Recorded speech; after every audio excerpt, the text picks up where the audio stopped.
so seductive. I take you to the candy shop. I let you lick the lollipop. Go ahead, girl, don't you stop. Keep going till you hit the spot. Assalamualaikum warahmatullahi wabarakatuh. Yang saya hormati Bapak Dian Pratama, SSI MSc, selaku dosen pembimbing praktik kerja lapangan saya.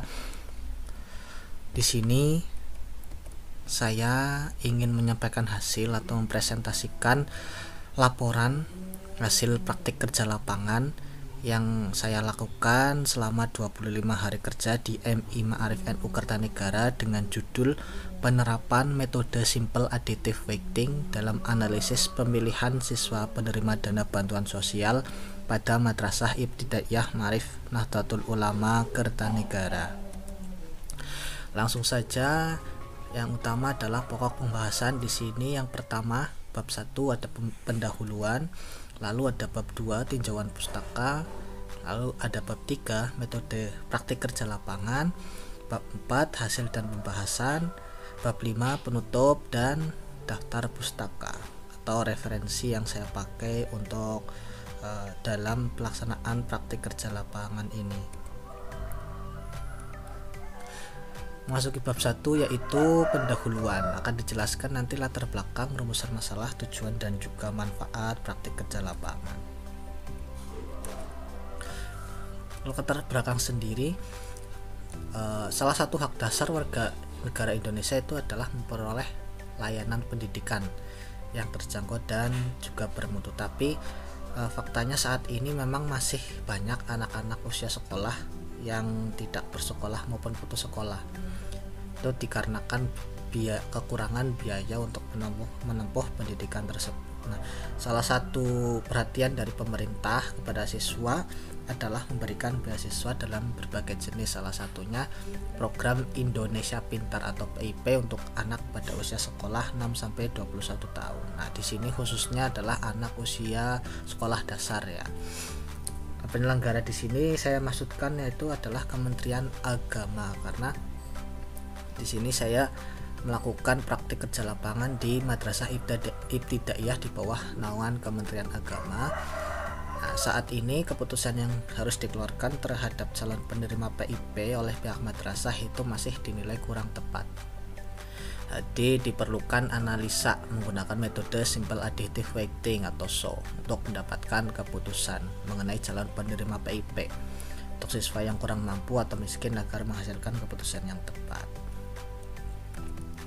Rumusan masalah ada dua. Yang pertama itu apa itu metode simple additive weighting, lalu bagaimana penerapan metode simple additive weighting dalam analisis pemilihan siswa penerima dana bantuan sosial di MI Ma'arif NU Kertanegara. Tujuan yang pertama untuk mengetahui apa itu metode SO ya. Nanti kita untuk selanjutnya kita sebut metode SO untuk mempermudah, dan bagaimana langkah penyelesaian atau algoritma metode SO. Lalu untuk mengetahui proses analisis seleksi dan pengambilan keputusan untuk siswa calon penerima dana bantuan sosial di MI Ma'arif NU Kertanegara menggunakan metode SO untuk memberikan solusi atau keputusan yang tepat dalam memilih siswa yang berhak menerima dana bantuan sosial di MI Ma'arif NU Kertanegara. Selanjutnya manfaat, memperoleh keterampilan dan pengalaman kerja nyata dalam penerapan ilmu matematika ini bagi saya sendiri. Lalu mampu menganalisis permasalahan atau kendala, mengetahui kesesuaian dan penerapan ilmu matematika yang dipelajari, serta dapat menyelesaikan masalah yang ada di tempat praktik kerja lapangan. Menambah pengetahuan dan referensi mengenai ilmu matematika untuk menentukan pengambilan keputusan yang tepat untuk menghadapi permasalahan yang ada dalam dunia kerja. Nah, ini dapat mengkaji dan menerapkan ilmu matematika mengenai penerapan metode SO dalam analisis pemilihan siswa penerima dana bantuan sosial. Lalu memasuki bab 2 yaitu tinjauan pustaka. Di sini akan dijelaskan PIP ya, program Indonesia Pintar, metode SO, dan langkah penyelesaian metode SO. Itu bagaimana? Untuk yang pertama, program Indonesia Pintar. Ini sebenarnya dulu itu namanya adalah program bantuan siswa miskin atau PSM ya. Nah, di mana PIP ini merupakan pemberian bantuan tunai pendidikan kepada anak usia sekolah umur 6 sampai 21 tahun yang berasal dari keluarga pemegang kartu keluarga sejahtera atau KKS atau yang memenuhi kriteria yang sudah ditetapkan ya. Nanti program ini itu ditandai dengan pemberian Kartu Indonesia Pintar atau KIP yang fungsinya sebagai identitas atau penanda untuk mendapatkan manfaat PIP ya, dan hal ini hanya akan diperoleh apabila anak pemegang KIP tersebut mendaftar di sekolah atau madrasah, pondok pesantren, kelompok belajar, paket A, B, C ya, lembaga pelatihan atau kursus. Lalu pengertian metode Simple Additive Weighting atau SAW. Nah, metode SAW itu suatu metode yang digunakan untuk mencari alternatif optimal dari sejumlah alternatif dengan kriteria tertentu. Jadi metode SAW juga sering dikenal dengan istilah metode penjumlahan berbobot. Konsep dasarnya itu mencari penjumlahan terbobot dari rating kinerja pada setiap alternatif pada semua atribut. Ini metode ini dibutuhkan ya proses normalisasi matriks keputusan X ke suatu skala yang dapat diperbandingkan dengan semua rating alternatif yang ada. Nah, di metode SAW itu ada dua atribut ya. Nanti ada atribut keuntungan atau benefit dan atribut atau kriteria biaya atau cost. Jadi perbedaan dasarnya itu nanti bisa dijelaskan dalam hasil dan pembahasannya. Lalu langkah penyelesaian menggunakan metode Simple Additive Weighting. Yang pertama, menentukan kriteria ya. Nanti kriterianya itu CC kita anggap. Lalu memberikan nilai rating kecocokan setiap alternatif. Menentukan bobot preferensi atau tingkat kepentingan W setiap kriteria. Lalu menentukan alternatif. Nah, alternatif di sini tergantung data ya. Nah, untuk penelitian di sini saya menggunakan sampel 60 data siswa. Jadi untuk alternatif itu AI. Lalu membuat tabel rating kecocokan, membuat matriks keputusan X ya. Dari tabel itu kan nanti itu sebenarnya ada matriks keputusan X-nya. Lalu melakukan normalisasi matriks keputusan X tadi ya dengan cara menghitung nilai rating derajat ternormalisasi atau RIC dari alternatif AI pada kriteria CC. Nah, hasil nilai rating kinerja ternormalisasi tadi itu akan membentuk matriks ternormalisasi atau R ya. Nah, nanti hasil akhirnya itu berupa nilai preferensi atau VI. Nah, nilai preferensi di sini ini nanti digunakan untuk perankingan ya. Maka untuk hasil akhirnya itu adalah suatu perankingan untuk menentukan siswa mana yang paling berhak menerima dana bantuan. Nah, di sini untuk rumus menghitung RIC-nya itu kan tadi ada dua benefit ya. Untuk RIC untuk benefit atau atribut benefit itu rumusnya XRIC sama dengan XIC per max I XIC. Nah, untuk atribut cost itu min I XIC per XIC. Jadi untuk atribut benefit ya, keterangan dulu. RIC itu nilai rating kinerja ternormalisasi, XIC nilai atribut yang dimiliki dari setiap kriteria, max ya berarti nilai terbesar dari setiap kriteria, min berarti nilai terkecil. Nah, ini untuk benefit perbedaan dasarnya itu jika nilai terbesar itu adalah terbaik, kalau cost jika nilai terkecil adalah terbaik. Jadi setiap kriteria itu nanti akan diberikan nilai ratingnya ya. Jika nilai terbesar itu adalah terbaik, maka itu termasuk ke atribut benefit. Nah, sebaliknya termasuk ke atribut cost. Di penelitian ini saya gunakan atribut benefit saja, tapi sebenarnya boleh jika dicampur dengan atribut cost. Jadi ada benefit, ada juga cost. Yang penting rumusnya itu sesuai yang di sebelahnya ini ya. Untuk I-nya 1, 2 sampai M dan J-nya 1, 2 sampai N. Di sini nilai preferensi untuk setiap alternatif atau VI itu VI sama dengan sigma J sama dan I sampai N WJ RIJ ya. WJ dikali RIJ. WJ nya tadi itu bobotnya. Keterangan VI itu ranking untuk setiap alternatif, WJ dan nilai bobot ya, RIJ tadi nilai rating kinerja ternormalisasi. Bab 3 metode praktik kerja lapangan. Tempat yang saya melakukan penelitian ini atau praktik kerja lapangan ini di MI Ma'arif NU Kertanegara, itu di Kabupaten Purbalingga ya, alamatnya di Jalan Masjid Jami Baitul Halim Marta 3 RW 3 Kertanegara, Kecamatan Kertanegara, Kabupaten Purbalingga, Jawa Tengah. Lalu pelaksanaan itu 25 hari kerja dimulai dari tanggal 31 Januari sampai dengan tanggal 2 Maret 2022. Objek kajian, di sini objek kajiannya itu penentuan keputusan mengenai calon penerima PIP untuk siswa kurang mampu atau miskin di MI Ma'arif NU Kertanegara dengan metode simple additive weighting.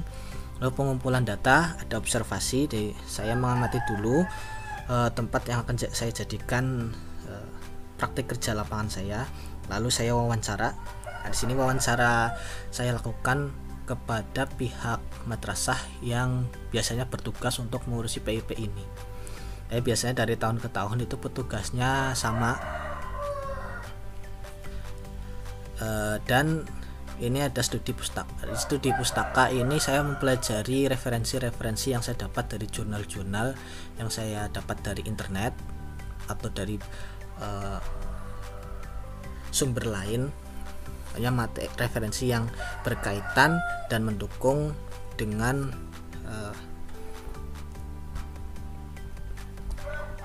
praktik kerja lapangan saya.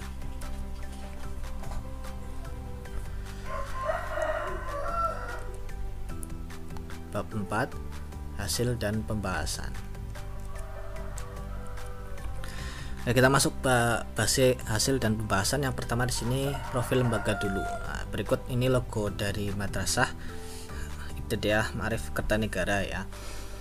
Kalau dulu MI Ma'arif NU Kertanegara itu pertama kali didirikan itu namanya Masyarakat Wajib Belajar, itu sebelum tahun 1950 ya, atau MWB. Kemudian dirubah menjadi Sekolah Rakyat Islam dan dirubah lagi menjadi MI Kholidiyah.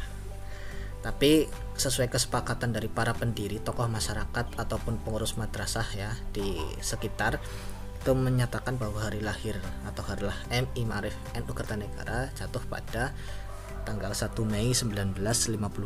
Nah, kemudian pada tahun 2000 itu gedung MI Kholidiyah Kertanegara diresmikan oleh Bupati pada waktu itu, Bupati Purbalingga, yaitu Triyono Budi Sasongko, karena adanya kebijakan pemerintah terkait lembaga pendidikan yang dikelola oleh masyarakat. MI Kholidiyah beralih nama menjadi MI Ma'arif NU Kertanegara pada tahun 2013. Nah, sampai sekarang MI Ma'arif NU Kertanegara itu sudah terakreditasi baik dan saat ini itu sudah terakreditasi A ya sampai tahun ini. Nanti berakhir pada tahun 2023 dan dilakukan akreditasi kembali. Lalu struktur organisasi lembaga. Nah, di sini bisa dilihat dari gambar struktur ini.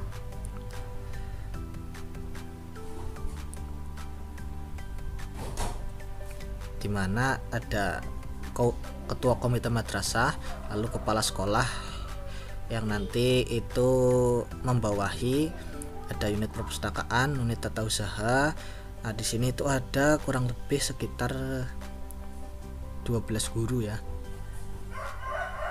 dan 1 penjaga madrasah.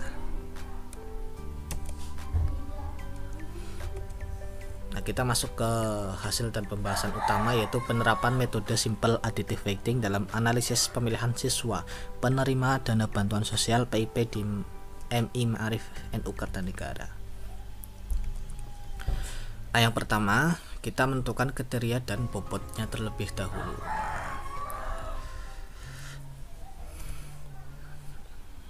Nah, di sini kode saya ambil 4 kriteria, C1, C2 sampai C4.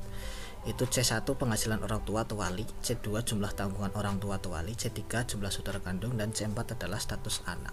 Jadi kriteria ini bebas ya, ditentukan oleh si peneliti, bisa ditambah atau dikurang. Kenapa saya memakai status anak di sini? Karena kebetulan data yang saya pakai itu terdapat siswa yatim atau yatim piatu atau piatu. Jadi saya memakai status anak di sini. Status anak di sini nanti saya jelaskan rinciannya. Nah, untuk bobot itu saya ambil yang utama adalah penghasilan orang tua atau wali, itu sekitar 30% atau 0,3. Lalu jumlah tanggungan orang tua wali itu 20%, jumlah saudara kandung 20%, dan status anak itu 30%. Jadi yang utama C1 dan C4. Nah, di sini masing-masing kriteria tadi C1, C2 sampai C4 itu dirinci lagi.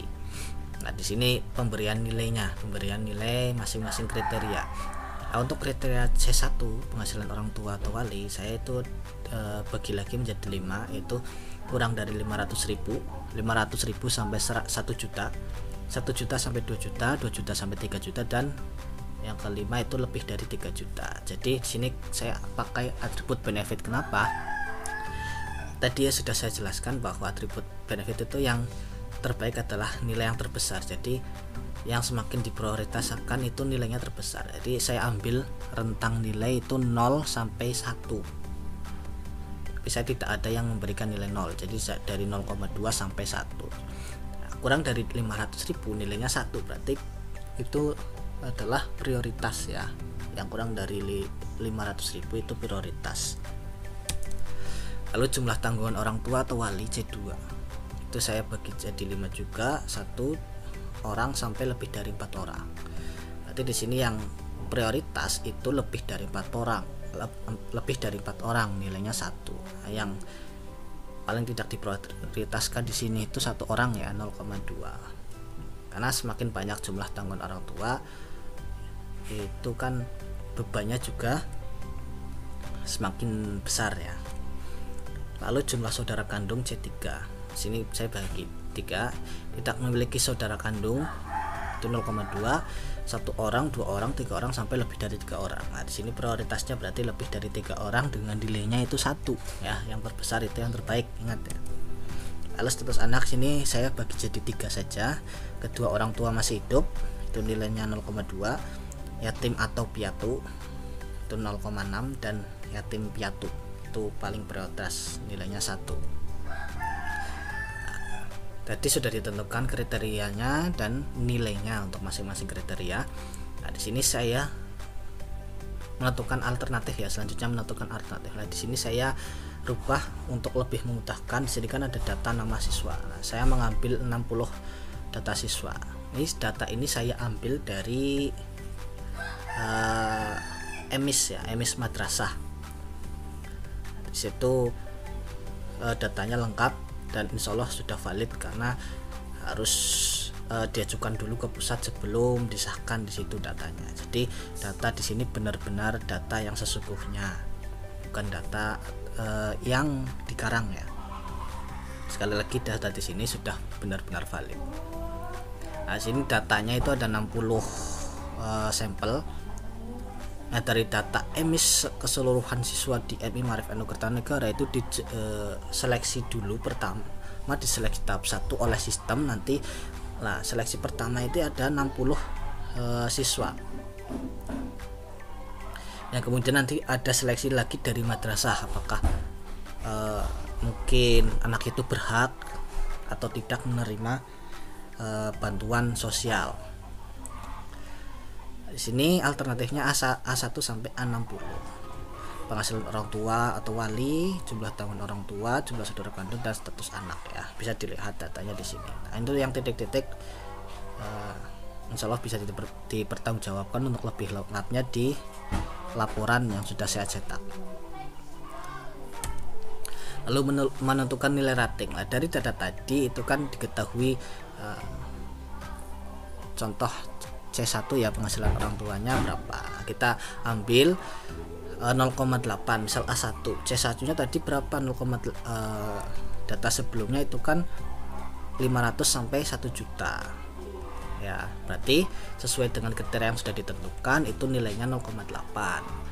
C2 tadi adalah 2, berarti sesuai dengan kriteria yang sudah ditentukan adalah 0,4 dan seterusnya sampai A60, maka diperoleh tabel demikian ini ya.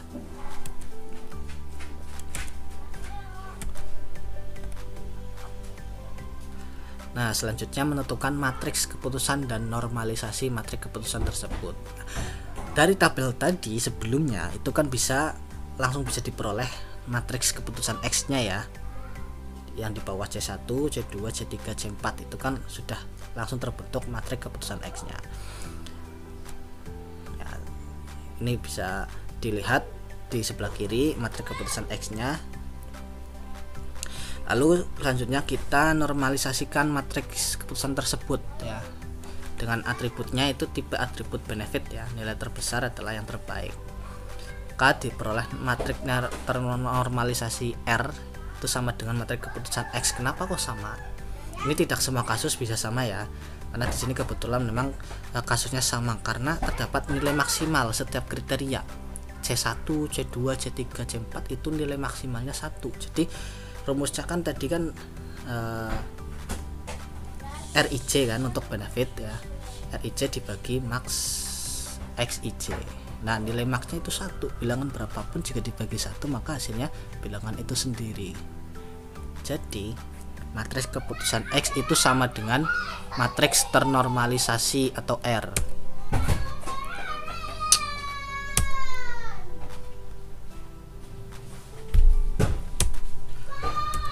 Selanjutnya menentukan ranking untuk setiap alternatif. Nah, setelah tadi diperoleh matriks keputusan lalu sudah diperoleh matriks normalisasi, maka langkah selanjutnya menentukan ranking untuk setiap alternatif atau nilai preferensinya ya tadi ya, rumusnya ini.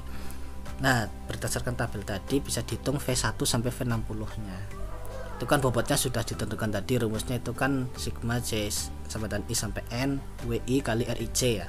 Maka diperoleh contoh untuk V1 0,3 itu bobotnya, untuk kriteria 1 dikali 0,8 sesuai matriks normalisasi, lalu ditambah 0,2 itu bobot dikali 0,4 ditambah 0,2 bobot dikali 0,4 ditambah 0,3 dikali 0,2 hasilnya 0,46. Begitu seterusnya sampai V60 diperoleh 0,58. Nah, hasil akhir perhitungan. Nah, hasil perhitungan tadi kita masukkan, tambahkan kolom baru yaitu hasil ya untuk perkalian tadi untuk VI nya ya, nilai preferensinya. Maka diperoleh data ini ya. Jadi A1 sampai A60 itu sudah ada. A1 0,46, A2 0,62 sampai A60 itu 0,58. Nah, langkah terakhir ini kita tentukan rankingan. Karena dari hasil rankingan ini nanti kita bisa menyimpulkan mana siswa yang paling berhak dan mana siswa yang tidak lebih berhak ya, atau paling tidak berhak. Nah, berdasarkan tabel sebelumnya ini kita peroleh tabel rankingan sebagai berikut. Nah, sini sudah berubah ya namanya ya. Sini rankingan menggunakan Excel. Di sini saya menggunakan Excel untuk rankingan ya. Bisa dilihat datanya untuk ranking pertama itu Muhammad Al-Hafiz dan Anita Indriani dengan hasilnya 0,90. Jadi kalau hasilnya 1 itu harusnya paling diprioritaskan.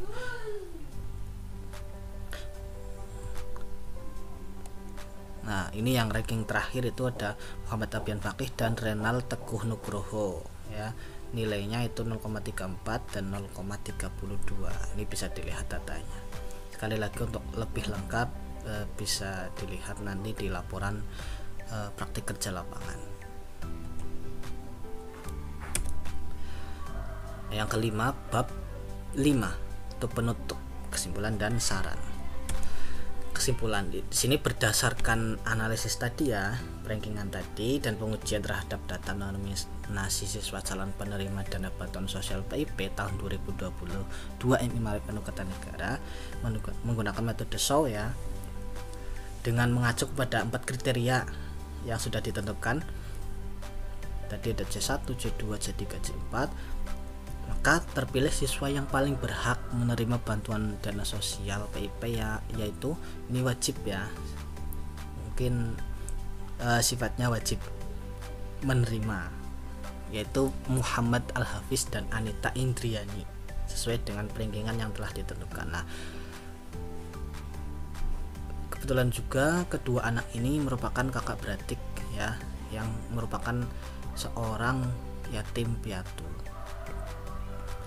Dan tadi hasil rankingan terakhir itu ada Muhammad Abian Fakih dan juga Renal ya.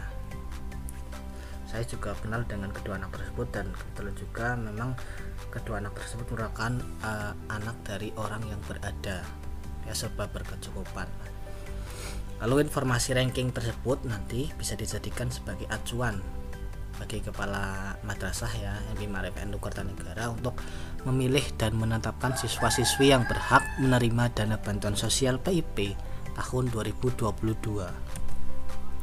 Saran yang pertama, penelitian ini itu bisa dijadikan sebagai referensi bagi peneliti lain dalam melakukan penelitian dengan kasus yang berbeda, dan juga bisa dibandingkan dengan metode lainnya untuk satu kasus yang sama. Yang kedua, penelitian ini bisa dikembangkan lagi dengan menggunakan bantuan software seperti Microsoft Excel, atau dapat dikembangkan menjadi sebuah aplikasi VBA atau Visual Basic for Application pada Microsoft Excel, dan aplikasi sistem pendukung keputusan. Ini bisa berupa web atau bahkan aplikasi Android. Nah, yang terakhir adalah daftar pustaka atau daftar referensi yang saya gunakan untuk membuat laporan praktik kerja lapangan ini.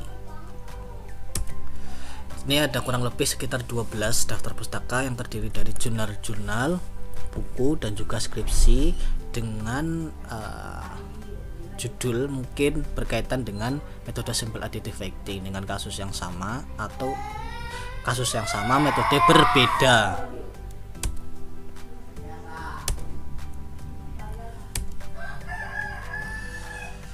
Nah, demikian presentasi laporan praktik kerja lapangan yang dapat saya sampaikan.